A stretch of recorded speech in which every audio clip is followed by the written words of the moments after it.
रास्ता में मिललै सास ससुरा जाइलो ने दै छै हे बहिना। रास्ता में मिललै सास ससुरा जाइलो ने दै छै हे बहिना। मनमा में छै गुरु पर भरोसा पहुँचिए जैबै हे सखिया। आत्मा में छै गुरु पर भरोसा पहुँचिए जैबै हे सखिया। पहुँचिए जैबै हे बहिना, पहुँचिए जैबै हे सखिया। मनमा में छै गुरु पर भरोसा पहुँचिए जैबै हे बहिना। आस पड़ोसा में होइ छै शिव चर्चा कैसे जैबै हे बहिना। टोला मोहल्ला में होइ छै शिव चर्चा कैसे जैबै हे बहिना। रास्ता में मिललै भूत प्रेत डरबा लागै हे सखिया। रास्ता में मिललै भूतबा प्रेतबा डरबा लागै हे बहिना। डरबा लागै हे सखिया, केना जैबै हे बहिना। आत्मा में छै गुरु पर भरोसा पहुँचिए जैबै हे सखिया। मनमा में छै गुरु पर भरोसा पहुँचिए जैबै हे सखिया। टोला मोहल्ला में होइ छै शिव चर्चा केना जैबै हे सखिया।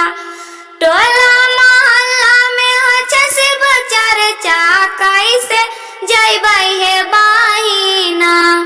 रास्ता में मिललै काली नागिनिया डरबा लागै हे बहिना। रास्ता में मिललै नाग नागिनिया केना जैबै हे सखिया। डरबा लागै हे बहिना, केना जैबै हे सखिया। मनमा में छै गुरु पर भरोसा पहुँचिए जैबै हे सखिया। मनमा में छै गुरु पर भरोसा पहुँचिए जैबै हे सखिया। गोरियारी शिव मंदिर शर्मा टोला शिव चर्चा होइ छै हे सखिया। गोरियारी शिव मंदिर शर्मा टोला में शिव चर्चा होइ छै हे सखिया। अंगना में छलै स्वामी देवरबा केना जैबै हे सखिया। अंगना में छलै स्वामी देवरबा कैसे जैबै हे सखिया। डरबा लागै हे बहिना, कैसे जैबै हे सखिया।